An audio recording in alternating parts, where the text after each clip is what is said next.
Guess who had pho last night and is now retaining water? Today we're gonna be trying some new makeup, but I'm putting it through the color theory lens. It's like when I try a bunch of makeup before I get on camera and I have some general observations about it, I'm like, oh, this could be kind of a cool teachable moment. We're gonna apply some of the concepts that I talk a lot about in my color theory series, which I will, I guess, link at the end of the video. I'll put the playlist on the screen. But the new makeup that we're going to be using today, among other things, obviously, we're going to be playing with 2 of the new Hourglass Quads. I am going to put 1 on each side. We're gonna be talking about a little bit of cool versus warm today. I bought 2 of the new Victoria Beckham color washes. I think that you can easily see we have a warm color and kind of a cooler color here. I also got the new Hourglass Mascara in brown. I already love this formula, but this will be my first time trying the brown, and we'll swatch it against my other browns today for comparison. And I have this beautiful new shade in the NARS Lip Gloss. This is the shade Smooth Talk, and I'm gonna swatch it against at least one other thing to show y'all how it bears out in terms of coolness, but like what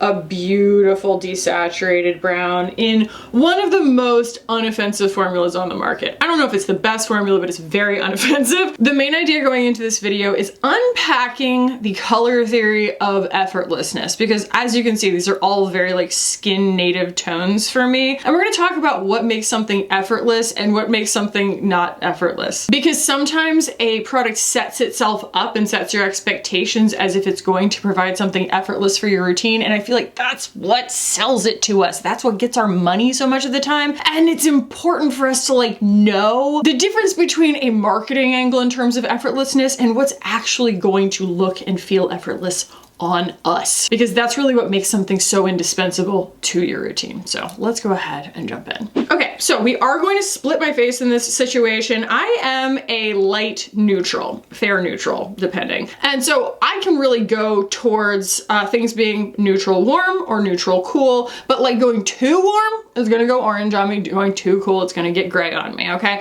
And it's really helpful in this situation, obviously, to know what your undertone is. I don't talk about undertone usually in terms of warm versus cool. I mean, I'll generalize sometimes, but when I'm like truly giving a diagnostic, I want everyone to understand the color of their undertone and their overtone in a lot of cases. You know, right now in this part of the world, it is summertime, and that means that a lot of our overtones are changing. Your overtone is the one that changes. So, you know, melanin, sun exposure, what have you. Like that's what's going to be kind of an observable change, whether you get more golden or whatever. And then your undertone is just like, you know, in the sweet meat where you usually don't get any sun. Like that's why we look at our veins and stuff, is because that's usually not exposed to the sun. I have a whole video on diagnosing your undertone. I'm not gonna go into that right now, but I highly recommend watching that. But past your undertone, one of the things that you do wanna diagnose also is your kind of natural contrast level. I have another video where you can go in and find your contrast, and it is a thing that is subject to change. I actually encourage pushing the limits of it. I am absolutely driven crazy by the way that, like, especially that one girl on TikTok talks about contrast, where she's like, this is your contrast. Now here's this rigid set of rules. This is how you're going to look good. And if you don't do it right, you're not gonna look good. Or like all of those celebrity comparison photos where they're like, well, this is someone playing within their contrast and this is someone playing against it. And you can see she looks bad. You know, it's like, no, it's not the point. The point is to have tools and be able to have like words and language to apply to these concepts so that you can achieve anything you want. That is, it's about freedom, not restriction. So when we're talking about undertone and we're talking about contrast, I think that effortless, I'm gonna use that word to just kind of mean like natural looking, right? If you wear makeup every day that is like very colorful and that's what feels effortless to you, then you feel free to tell me to shut up. You know what I mean? Like I'm not gonna tell you what looks effortless on you. Effortless being like, it looks like you didn't put in a lot of work, but you look great, you know? So all that to say, effortlessness to me is about playing right within a few standard deviations of your undertone and a few standard deviations of your natural contrast. So for me, being someone who has neutral undertones, basically yellow-orange, which is like the base of all skin tones, and then a lot of people have more exaggeration in one direction or another in their undertone, but for me, it's like I just have yellow-orange undertones. We're gonna play towards the more coral side, which has got a lot of yellow-orange in it, and then we're gonna play towards kind of this plummy side that is like pushing that in more of a blue direction. skin to contrast against that yellow orange. So it's gonna make more of a beige because we're layering those colors on top of each other. They're opposites on the color wheel, so we're like pushing that a little bit, but we're not gonna go all the way towards like lavender and gray. Hopefully the visual demonstration will help. So the way that we're going to start that is with the Victoria Beckham color, what are they called? Color wash. Let's talk about this formula. I was trepidatious. It's because we've all been scarred, we've all been hurt in the past by these kinds of products, and I thought maybe it was going to have more of like a glossy texture that was going to be a little bit more like the sophisticated lip tint formulas that have been coming out, the lip stain formulas. From Kulfi and now from Violette, and maybe it was going to give us more play and a little bit more of that like plumped feeling to the skin. It isn't that. It isn't that. And it isn't also something like terrifying that instantly tints your skin. I mean, it is a stain, it's meant to be a stain, but like it is some secret third thing. I don't really understand what it is. It's very thin. Like there's no viscosity.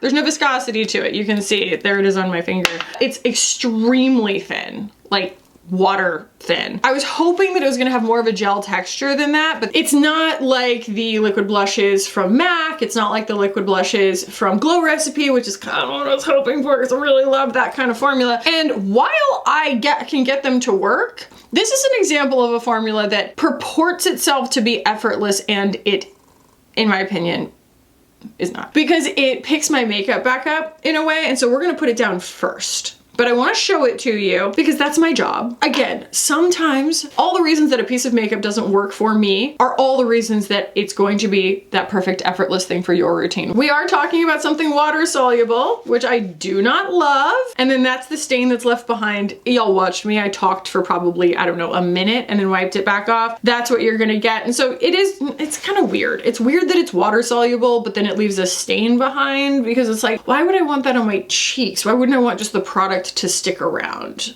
Why does it need to be water soluble? Anyway, we're gonna start with the coral. I have used two different application methods for this. This is like, honestly, there's trauma happening here. There's trauma happening in how translucent that color is. In fact, I'm gonna try a different. I'm gonna try this big BK Beauty 101. Maybe that'll work. Try and get a nice even situation. God, it is so vivid.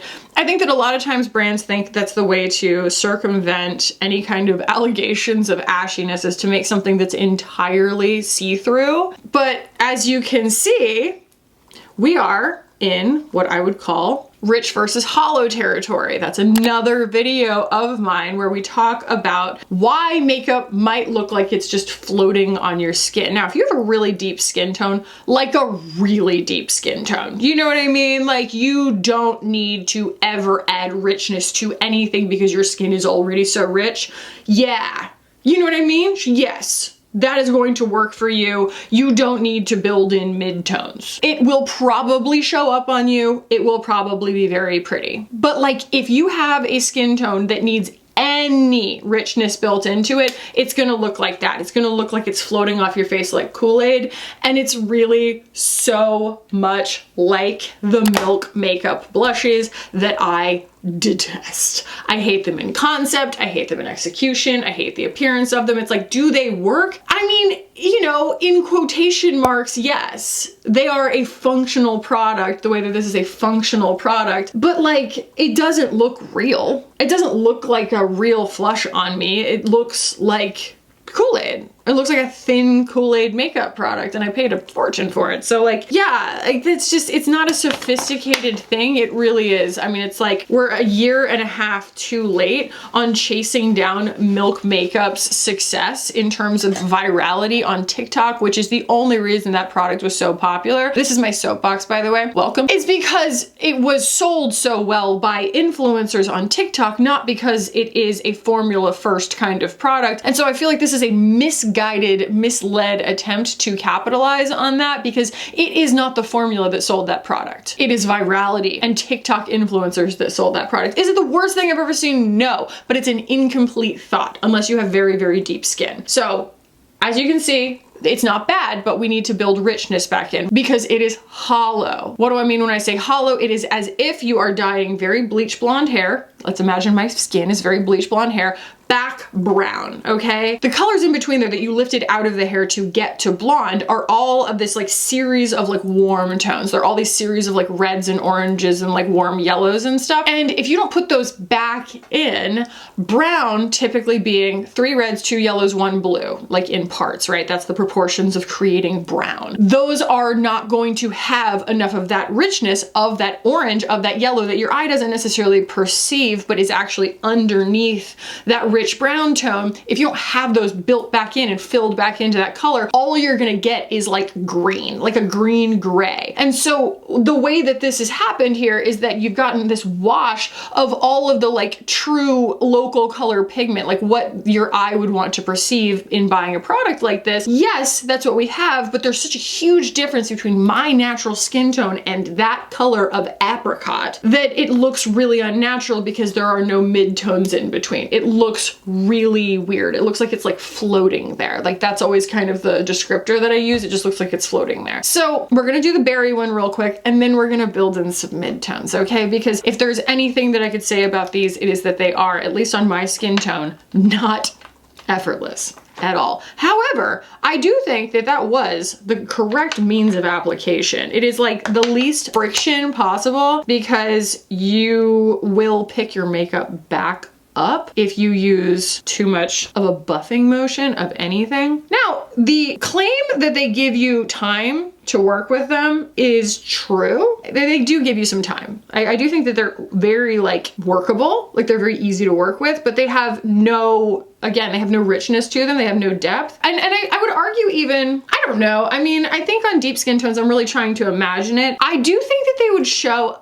up, but they almost don't have enough pigment load. So in order for something to show up on deep skin tones, it needs opacity, but not white, you know? And this doesn't have opacity to it at all. So I do think that it has a customer. Someone is going to be okay with this, but it is a much smaller customer. Look, a much smaller customer. They're tiny. They're so small. No, it's a much smaller group of customers than you would think. So in the case of this coral color, we want to find something that's like right in between my skin tone and that. It doesn't have to be perfect, but I mean, gosh, what are we talking about? We're talking about like, honestly, any slightly warmer bronzer, something with like peach in it like that, the Makeup by Mario. So we'll just toss a little bit of that on here and it will just gently fill in like that, you know? And that's going to not necessarily give a bronze effect. It's going to give a truer identity to the coral on my cheeks. So you're like, wow, that's orange. Yeah,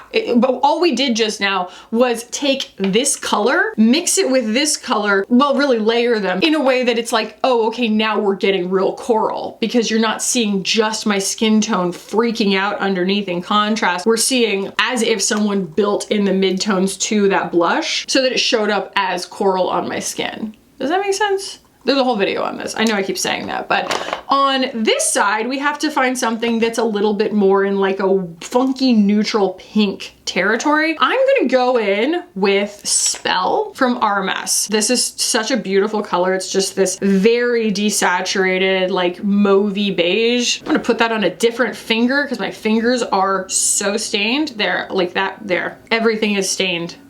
I look insane. So yeah, you can see how it's very like fleshy colored for me and just, I mean, cover this up. It leans the slightest bit towards coolness, but it still has a little bit of peachiness to it that's gonna help balance that shade out. And it's not super opaque, so it's going to share the stage with this really nicely. We're just gonna kind of tap that where it looks bald, where it looks like it's floating there.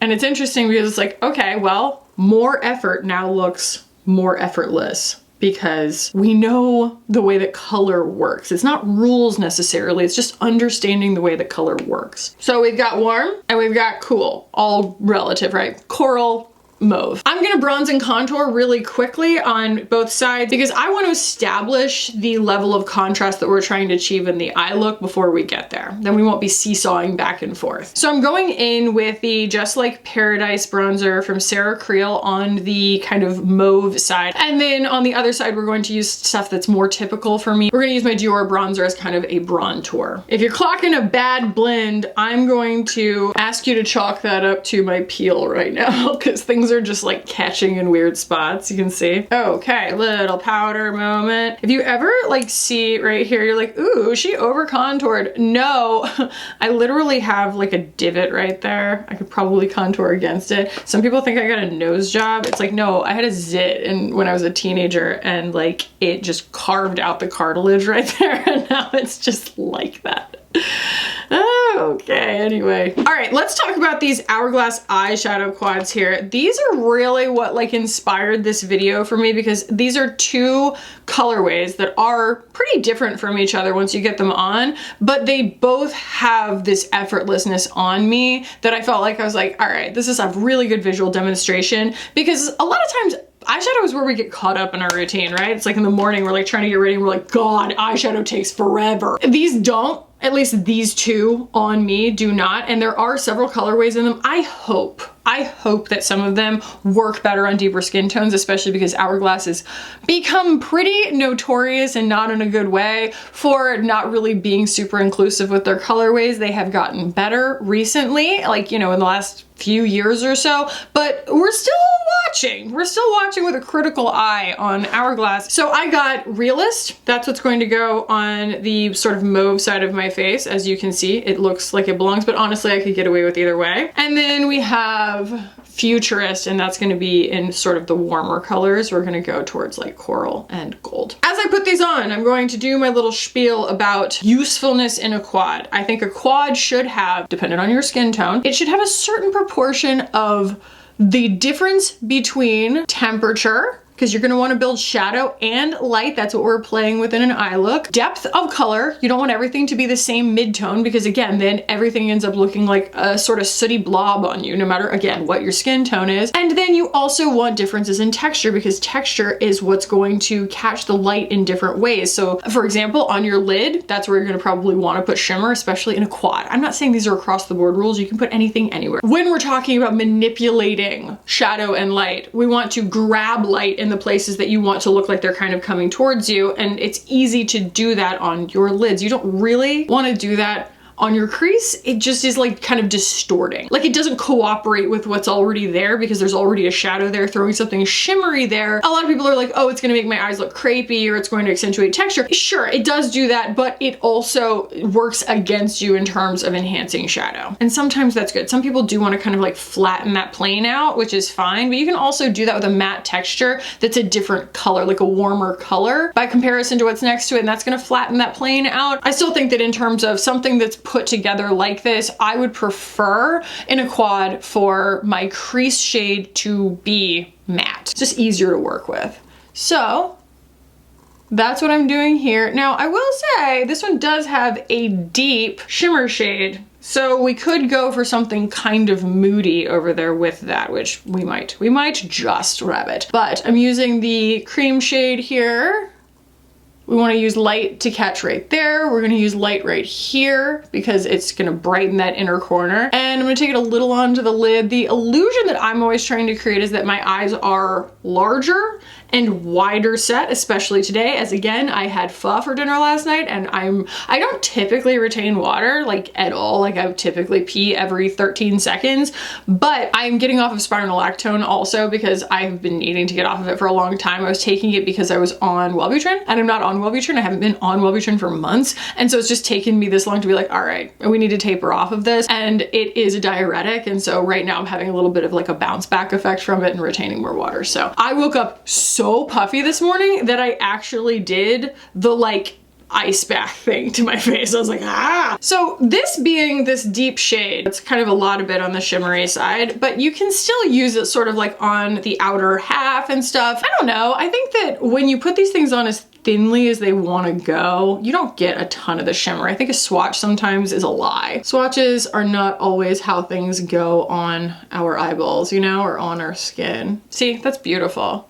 Yeah. You lose a lot of the shimmer when you blend it out. And actually what I'm forgetting to say is that a lot of times in order to blend something that is a little higher contrast against your skin tone, adding a little bit of shimmer to something makes it blend more easily than a regular matte, although these mattes are extremely easy to blend. Regardless, like that's kind of a makeup artist trick of like getting like black eyeshadow to blend, is to like touch into a satin and mix it with it just so that you give it a little bit more of a mixing medium and like that pliability on the skin. And that's what this already kind of has built into it. It doesn't have like glitter flecks in it. It's like, I always think like a painter. I am not, quote unquote, a makeup artist, and so sometimes those little tricks I forget about them. Look how beautiful that is. Good grief.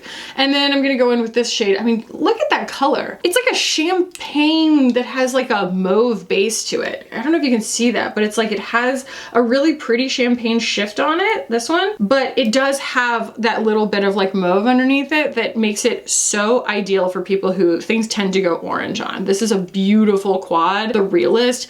Beautiful quad for people who don't want things to go orange. And I'm just gonna take that shade right on the lid. So the reason that these both really give Effortless on me is because of what I was saying. So it's like we are still playing within my natural contrast, which I am medium contrast. And so we're not putting on as little makeup as possible. We're putting on something that only goes to medium contrast visually. Contrast being the difference between like your hair and your skin, your lip color, your eye color, your natural skin color kind of thing, like wherever you're at any given point. And so I am creating a medium contrast makeup look with my contour, with the depth and shadow on my eyes and things like that. And that's why it appears, yeah, as you're watching me put on makeup, you're like, yes, I can tell you're wearing makeup, but at the same time, it all looks like very enhanced without looking like my makeup is entering the room before me. I'm not ever trying to make any allegations on taste. It's just a matter of knowing what you're looking at and being able to put words to it. I'm gonna put a little bit of that underneath my eye. I'm just trying to provide language so that we can all feel empowered to get what we want out of our makeup. And how freaking, I mean, not to be Ina Garden, but like, how easy was that, y'all? Okay, and then this one, this is Futurist. Like I said, we're gonna be going quite a bit warmer here, but this one also has a fantastic cool tone. This one does happen to be matte for the crease. We have a really nice blending shade for the local color. This one does go more peach. It doesn't look like it's going, actually kind of does look like it's going to. In person, it looks a little bit more muted, a little bit like less saturated, but it is gonna go kind of peachy on the skin. We have an unbelievably easy to use icy inner corner shade here. Like it's neutral and it shifts a little bit icy, which is cool. And then we have a lovely, very neutral gold. Like it's not bronze, it's not green, and it's not all the way to yellow. It's just a nice in-betweeny mixed gold. I'm gonna go with the same brush. That's how easy these are. I just wiped my brush off and we'll go with the crease shade first. And when I'm working with a crease shade, I am mainly applying it in this little crescent right here. That's gonna make my eyes look farther apart. I'm really accentuating and sort of building an artificial shadow in order to like visually extend the crease of my eye outward. You wanna know where I learned that trick? The frickin' Kardashians. They didn't teach it to me. I've just watched the Kardashians for so many years. I mean, yeah, it was entertaining when I was pregnant, but at the same time, I actually wanna put even more of that right there with a smaller brush, right there in this spot. There we go. But watching the Kardashians, they are basically like a paint by number in terms of their makeup. If you are like watching any of their close-up interviews and everything that they do, their little, you know, straight to camera narrations, whatever they're called, confessionals, they light them so beautifully because of course they do. And then you can really see almost just the line work, like the different delineations in all of their makeup. And like someone like Kylie Jenner actually has small closed set eyes. And so I like look at her and I'm like, dang, how did they get her eyes like that? It's like, okay, follow directions, you know? I just observed for the longest time, like, oh, okay, where are they placing the shadows in order to achieve that illusion? Because she is a lot of illusions. I mean, all respect, no tea, no shade. There's a lot of beautiful illusion work happening in their makeup and you can learn a lot from it. And so there is the crease shade. Oh, and also Wayne Goss did a really great years ago breakdown on the Kardashians Kardashian's makeup. But that was before I think Kylie was even like a big deal. I think he kind of got me, he got me bitten by the bug of just like observing their makeup style, because they work in so many neutrals that I was just like, okay, like this is how to learn the basics, right? It's like, I'm so visual. I wanted to see exactly what they were doing. And they also do a lot of scenes of, especially in Kylie's show, of her actually getting her makeup done. And it can just be all very helpful. I mean, I'm barely listening to what they're saying most of the time. So that's sort of that peachy desaturated shade. I'm gonna use that. We're talking about warmth in contrast to what is next to it. So it's like, that is warmer than that. And so it doesn't matter whether that is an actual warm tone or that is an actual cool tone. We're not talking about actual identity of a color. I don't necessarily think that any color has, we're gonna get real existential here. Colors don't really have their own identity, like a fixed identity. It's entirely about what you are perceiving them within in terms of context. And so this is a cooler tone compared to this. That's going to give us the illusion of shadow and the illusion of light, something coming towards you, because this is a warmer color by comparison. And then we're gonna keep driving that even further by really highlighting that inner corner. Again, I highlight my inner corner because I'm trying to make my eyes look farther apart. So it's almost like I'm taking the inner corner of my eye and like visually moving it over a little bit and then accentuating that shadow. So we're kind of pulling them outwards, and I do it with eyeliner as well. And then I'm gonna take a little bit of that gold shade. And I'm not even like dipping my fingers in these. I feel like when we dipped our fingers, I mean, we do still do that, but like dipping your finger in a shimmer shade is so that you can get a swatch level of opacity on your lid. And a lot of times that's what you want out of a shimmery shade. In this case, I feel like these, I mean, you can do that, but they just blend so beautifully and they pick up so well on a brush. I feel like what they want to do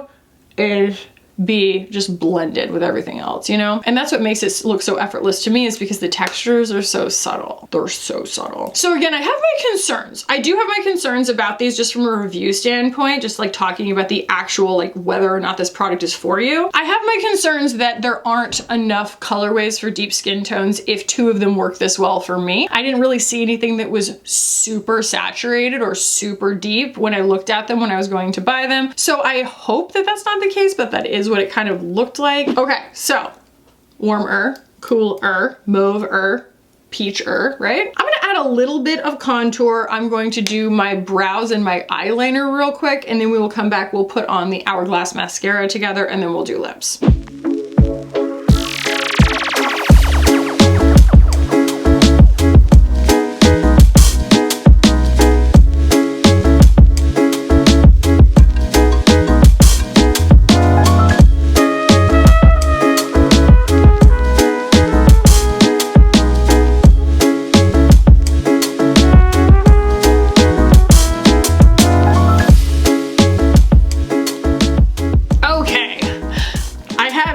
Our main character brown mascaras, brown tubing mascaras. I don't use other mascaras than tubing mascaras because my eyes get infected really easily. We'll just call it that. So either way, here's my main one. This is the Thrive. Swatching a mascara is hilarious because it's like, what do you even do, right? But that is the Thrive Crystal shade in their mascara. So it is a black brown. I use it because my eyelashes are brown black. Like it's just, they're very, very dark brown. But again, the reason we're even talking about brown mascara here is because we're talking about kind of the color theory of effortlessness, right? We're talking about nothing on your face necessarily screaming louder than anything else. And the easiest way to achieve that, again, is to stay within certain standard deviations of your natural contrast and your natural undertone, right? And so all of the hair that is happening naturally on my face, on my head, such a weird way to talk about that. It's all brown. It is not black, nor is it wildly like bright blonde or something like that, which is another reason you might use black mascara. Like there are people who are so pale that even though they don't have black hair, their hair is so visually dark compared to their skin, or visually blonde compared to their skin, that they become an even plane of color visually. And so that's why the exercise in my video is so helpful on contrast, is because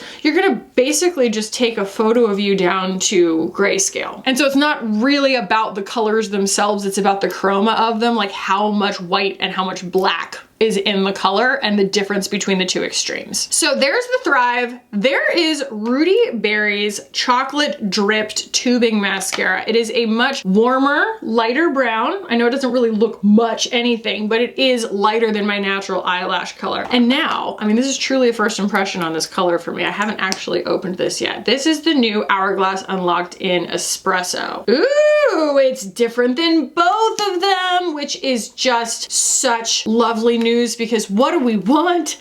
Options, okay? So there is espresso there, right there. It's gonna be a little bit greener. It's gonna be definitely a little bit lighter brown, but it's not as red as Rudy's. Oh, I love options. I love being able to give folks options. And if you're unfamiliar with what a tubing mascara is, it basically creates little tubes on your eyelashes that wash off without resolving. It never becomes raccoon eyes. So for me, that's miraculous because I have very, very sensitive eyes that get very infected easily if I have like little fragments of regular wash off mascara that get in there, and like overnight I will get a sty or whatever, and it's just like it doesn't matter how much I scrub it, it seems like it always happens. But tubing mascaras aren't for everyone. They do go on heavier and take a little longer to dry and to like really set up in their tubing form, and so if you're trying to hold a curl, they can be incredibly frustrating. And a lot of people do have like sweatier, oilier eyes. My mother definitely does, and so it's like, you know, as she was trying to use the Thrive mascara, it would just tube and come off all throughout the day and just kind of be speckled all over her cheeks. I happen to have like the driest skin in the world, and I also don't live in Florida. My mother lives in Florida. Also,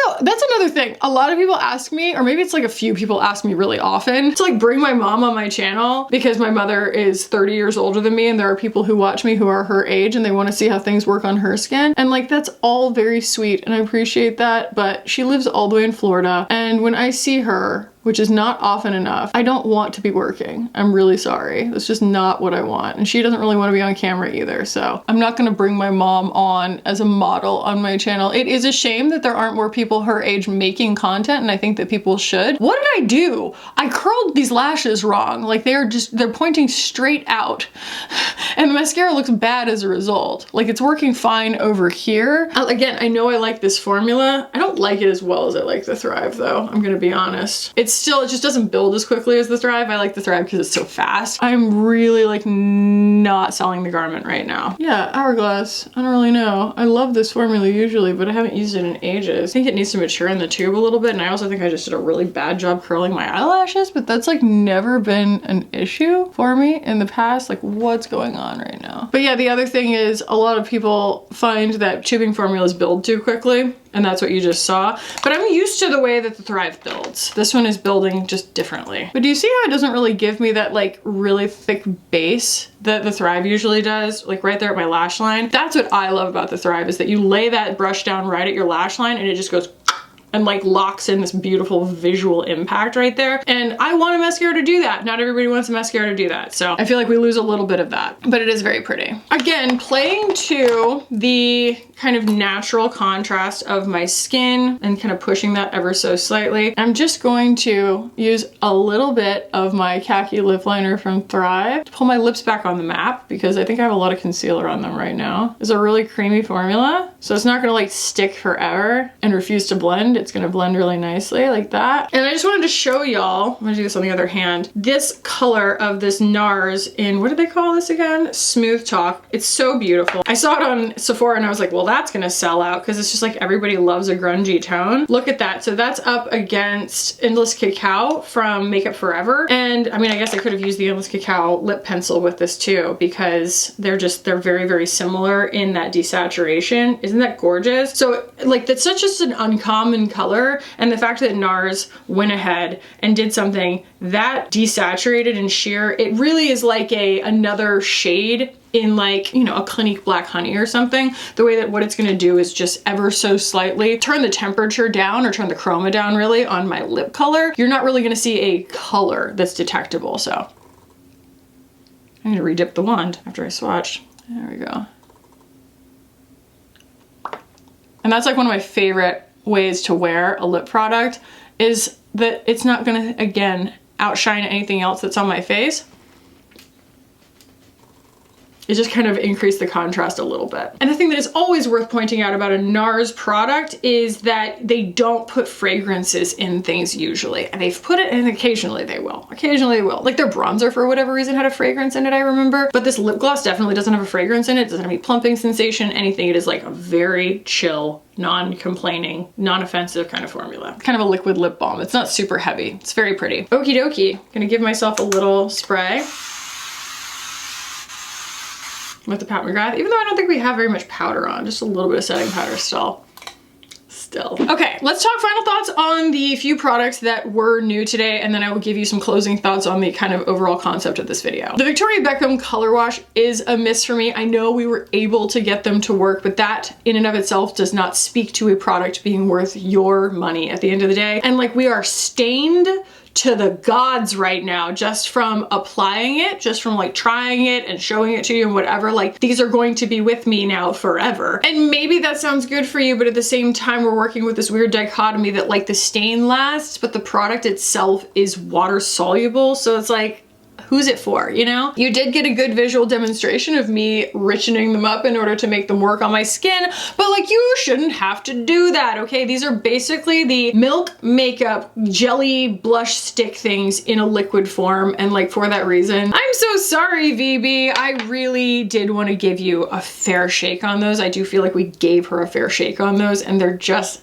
not it. There are many better ways of delivering that kind of makeup. The one thing we didn't mention in talking about these Hourglass eyeshadows is that like, this is the first time in a long time that we have seen an Hourglass pan eyeshadow like this that isn't in those hilarious like Pee-wee's Playhouse cartoonishly shaped singles that they had the audacity to charge way too much money for. And now we have these, and like, this is a much more like, I think that this format makes more sense. I'm not sure, but I do like the way that they have set these up. I think that the formulas, the colors, the contrast in depth and light, things like that, like they all work really beautifully together. I think that they are the essence of effortlessness for me. The colorways that I got again, Futurist and Realist, Realist being the kind of cooler toned one, Futurist being the warmer toned one. I really like these. I think these are beautiful. I think that they work really well for travel. I think that they are beautifully boring makeup in the truest sense. My only concern about these is, do they have a colorway for everyone? I'm not sure that they do. I would welcome your feedback in the comments, especially if you have deeper skin than I do and you have tried these. Like, did you get it to work, or does it look like crap on you? Let me know. The new Hourglass Mascara, even though it didn't go that well today, I have used tubes and tubes and tubes of this mascara, unless suddenly we've changed the formula, which why would they do that? I think we just had a weird off day where I curled my lashes weird and it's brand new in the tube kind of thing. Thrive also performs a little strangely the first couple of times because I do like a tubing mascara once it has matured, dried out a little bit in the tube. I do think that this brown is fantastic because now we have more options. We had the, you know, very black brown in the Thrive. We have very red brown in Rudy's. And then now we have almost like a neutral green, like bronzy brown in this. And it works beautifully. Like, I could definitely see, obviously, like, I bought 2 tubes of it. That's how much faith I have in this formula. I'm going to continue using it. It's very beautiful. And we will also get to see again over time how it matures in the tube. Like, you're going to get to see it a lot more times, but I love it. I love this stuff. And then this is just gorgeous, isn't it? Smooth Talk from NARS. This is a really easy formula. It's like hard to really talk about. I mean, the color's incredible, but like the formula, because it's so unoffensive, there's not a lot to say about it. It's just good. It's very lightweight. It's very easy to wear. It's nourishing without being like soupy and overwhelming. It's not syrupy and it's not slippy. It's neither of those things.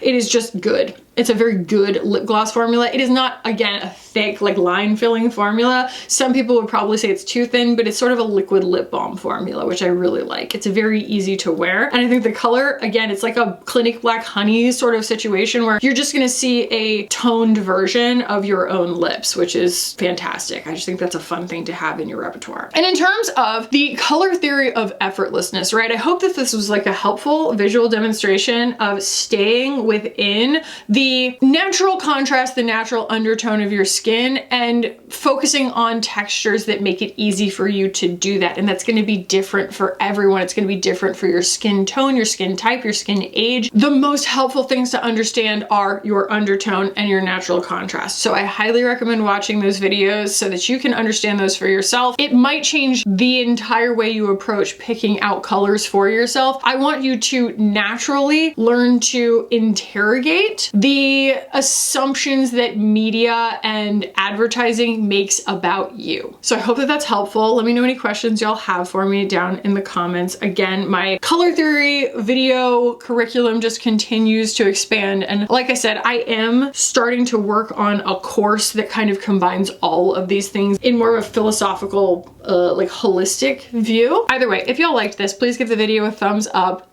I put a chisel into my hand over the weekend, and so I can't feel my thumb right now. That's bananas. It's been it's been really hard. It's like an electrical shock every time something touches it. I got a tetanus shot last Thursday? Yeah, fun. So anyway, if you have not subscribed yet, please subscribe while you're here. We would love to have you. I will put my color theory series up here for y'all to check out. If you have not already, thank y'all for being here. I love you so much, and I'll see you in the next one. Bye.